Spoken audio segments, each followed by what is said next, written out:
प्रधानमंत्री को बदनाम करने की कोशिश किसी राज्य के बड़ी ताकतवर लोग कर रहे हैं या सनातन के प्रति इनका सम्मान नहीं। इस हिंदुस्तान में तीन चीज पर कभी भी मूल्यांकन नहीं हुआ। एक है जितने मंदिर, गुरुद्वारे, चर्च, मस्जिद हैं, जीएसटी एक बड़ा अभिशाप, वरदान नहीं है। माननीय सदस्य पप्पू यादव जी। सभापति महोदय, सबसे पहले जब सशक्त भारत की बात आती है तो हमें 3-4 सालों से लगभग किसान जो बैठे हैं और जो किसान की मौत हुई, आत्महत्या हुआ, एक तरफ किसान है, एक तरफ मणिपुर है, एक तरफ पूरे देश में नीट से लेकर के सभी तरह के एग्जामिनेशन पेपर का लीकआउट है और लगातार बच्चों पर जुल्म, बच्चों पर केस, बच्चों जो आईएएस बनेंगे, जो देश का निर्माण करेंगे, उनके पेपर लीकआउट हो। आज़ाद हिंदुस्तान के बाद हमारे मजबूत प्रधानमंत्री हैं, लेकिन जब हम सोचते हैं इस देश के इन सारे मुद्दों को, तब मुझे लगता है कि एक तरफ अमेरिका, जहां पर इतने सारे सवाल आ गए, दूसरे तरफ महाकुंभ, जहां पर आज़ाद हिंदुस्तान के बाद नेहरू जी के समय में जब 848 मात्र बजट थी, तब नेहरू जी ने जिन बातों के उल्लेख किया था और उसके बाद लगातार हर 12 सालों के बाद महाकुंभ, और आज इतने सशक्त प्रधानमंत्री के रहते हुए क्या प्रधानमंत्री को बदनाम करने की कोशिश किसी राज्य के बड़ी ताकतवर लोग कर रहे हैं या सनातन के प्रति इनका सम्मान नहीं। तो सशक्त भारत की बात यदि आती है तो बगल में हमारा कोई भी पड़ोसी देश रास्ते देने को तैयार नहीं है, हमारे साथ व्यापार करने को तैयार नहीं है। जो डेवलप कंट्री है, वियतनाम, ताइवान से लेकर के सब चाइना के साथ जा चुका है। भूटान के सारे मंत्री चाइना में बैठे रहते हैं और हमारा पूरा का पूरा पड़ोसी देश हमसे बिल्कुल अलग है। मैं याद दिलाऊंगा 2-3 million people living India every year, 8 lakh के लगभग जब हमारे इतने सशक्त और 11 बार बजट पेश हुआ तो 8 से 9 लाख लगभग professional like CA under threats of agencies possible brain draining.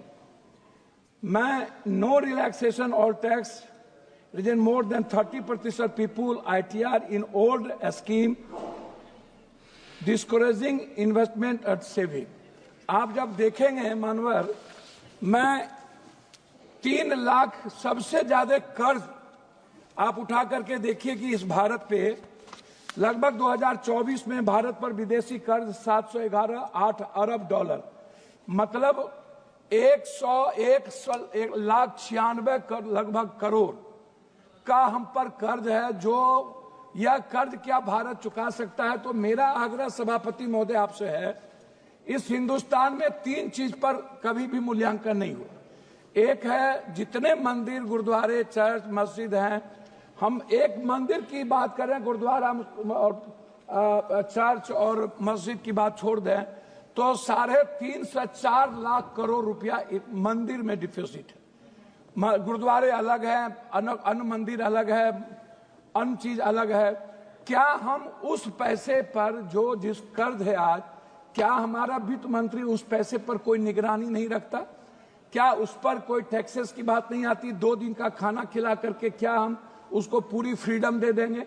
दूसरी तरफ जितने बाबा लोग हैं इस हिंदुस्तान में, किसी के पास 2000 करोड़ का है, 10,000 करोड़ का है, वो लोग जो फंडिंग रेज किए हैं उनको जिस तरीके से अकूट, आप यदि मैं सब बाबा का नाम नहीं ले पाऊंगा क्योंकि सभापति महोदय आप भी समझते हैं कि हिंदुस्तान में मतलब फकीरी और अमीरी ये दोनों में मजा है।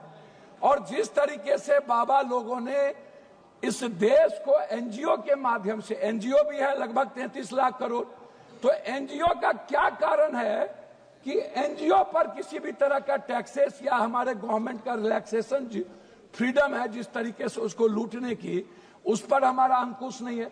दूसरा है CSR फंड।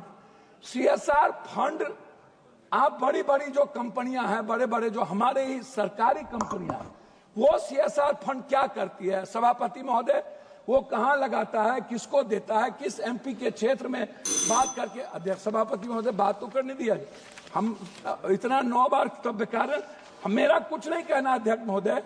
नोटबंदी के बाद आप उठा के देखिए 16.99 लाख करोड़ डिमोनेटाइजेशन का मामला था, और उसके पहले 35.99 लाख करोड़ का था।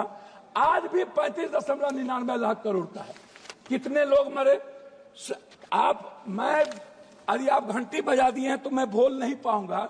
मेरा सिर्फ रिक्वेस्ट आपसे इतने है अध्यक्ष महोदय, मैं सब कुछ रख देता हूं, मैं आता हूं हेल्थ और एजुकेशन पे, मैं वहां रख दूं, ठीक है। मैं आता हूं हेल्थ और एजुकेशन पर अध्यक्ष महोदय आपसे, हमें आप एक बात बताइए कि इस बजट में हेल्थ पर अल्ट्रासाउंड, सीटी स्कैन, एमआरआई या मिडिल क्लासेस के लिए आप यदि सभी पर जीएसटी 28% जीएसटी लगभग सीमेंट पर, आप एजुकेशन पर पूरा जीएसटी लगाए हुए हैं, पेंसिल पर, कलम पर, दवात पर, किताब पर, बच्चे पढ़ पाएंगे। अध्यक्ष महोदय, सभापति महोदय, मैं आपसे बहुत क्लियर आग्रह करना चाहूंगा, हमको एजुकेशन, सबसे ज्यादा गरीबी भ्रष्टाचार से है। भ्रष्टाचार के समाधान पर हम कभी इस हिंदुस्तान में, इस सदन में चर्चा सही तरीके से नहीं कर पाते। उसका समाधान क्या होगा, उसका सोल्यूशन, जीएसटी में सबसे ज्यादा भ्रष्टाचार, सबसे ज्यादा छोटे छोटे व्यापारियों पर जीएसटी। अध्यक्ष महोदय, यदि मैंने टेंडर लिया 1 लाख करोड़ का और हम उस टेंडर को छुपा करके 50,000 करोड़ कर दिए, तो जीएसटी की चोरी, हम किसका चोरी कर रहे हैं? तो जीएसटी एक बड़ा अभिशाप, वरदान नहीं है, वो इस कंट्री के कॉमन और मिडिल क्लास के लिए सबसे बड़ा बोझ है। आप इसको उठा के सर देख लीजिए, एक है किचन पर आप जीएसटी डाल दिए हैं, आप हेल्थ पर जीएसटी। हेल्थ के इंफ्रास्ट्रक्चर के लिए हमारे बजट में होना चाहिए कि मिडिल क्लास जितने बिलो ऑफ पॉवर्टी लाइन, हम अध्यक्ष महोदय, मैं सिर्फ अपनी बात करके खत्म करूं, बिलो ऑफ पॉवर्टी लाइन जितने गरीब लोग हैं या मिडिल क्लास के बच्चे हैं जो एजुकेशन नहीं पढ़ पाते हैं, 10th क्लास जाते जाते लगभग 78-72% बच्चे ड्रॉप आउट हो जाता है। फिर 12th क्लास जाते जाते बच्चे लगभग 58% ड्रॉप आउट हो जाता है, नहीं पढ़ पाता है। हम उस बच्चे को, अच्छा, कोचिंग के लिए कोई व्यवस्था हम नहीं दे पाते हैं लगातार। नहीं, मैं आग्रह करूंगा अध्यक्ष महोदय, अंत में आप जब इतनी बार कर रहे हैं, मेरा आग्रह कि बिहार में बार एक चर्चा होती है मखान दुनिया में सबसे ज्यादा पूर्णिया में होता है, मेरे कंस्टिट्यूएंसी, और कटिहार में होता है, वर्ल्ड उससे ज्यादा मखान कहीं नहीं है। सीमांचल, कोसी, मिथिला का एक भाग जो मधुबनी है। हम बार मखान की जो बात आती है, सर मखान का प्रोसेसिंग नहीं कोई जानता है। मखान फैक्ट्री की बात हमने किया, मखान का हमने प्रोडक्शन की बात की, हमने बाजार की बात की, हमने कहा 10 फैक्ट्री, आप उसमें भी राजनीति कर रहे हैं। हम कोसी की बात नहीं करते हैं सर, 3 हिस्सा नदी से जुड़ा हुआ है। मैं लास्ट कर रहा हूं अध्यक्ष महोदय, भीमनगर बैरेज हो या फरक्का बैरेज, हम गंगा है, कमला है, महानंदा एक्सप्रेसवे है, गंडक है, 3 हिस्सा बाढ़ से हम प्रभावित हैं। आप कोसी केनाल हर बजट में लाते हैं, हर बजट में एक ही बात को कहते हैं। अध्यक्ष महोदय, लास्ट कर रहा हूं अध्यक्ष महोदय, 1 मिनट में लास्ट कर रहा हूं, 1 मिनट। अध्यक्ष महोदय, मैं अंत में आपसे ये बात कहना चाहूंगा, हाई डैम बहुत महत्वपूर्ण है। दूसरी बात कहूंगा कि स्मार्ट सिटी, पूर्णिया के बारे में थी, कटिहार की चर्चा थी, आ रहा हूं अध्यक्ष महोदय। तीसरी तरफ है हमारा, मेरी बात सर सुन लीजिए, मेट्रो। अध्यक्ष जी, लास्ट कर रहा हूं, मेट्रो में पूर्णिया, कटिहार जो हमारा इलाका है कितना महत्वपूर्ण है। लास्ट कर रहा हूं अध्यक्ष जी, बस लास्ट कर रहा हूं। Honorable member Shri K. Francis Judge ji. अध्यक्ष जी, लास्ट आधा मिनट में। Honorable member K. Francis Judge ji. आधा minute. Please be seated. Please be. आप बैठिए। हो गया आपका, हो गया, बहुत बड़ा हो गया जी, हो गया।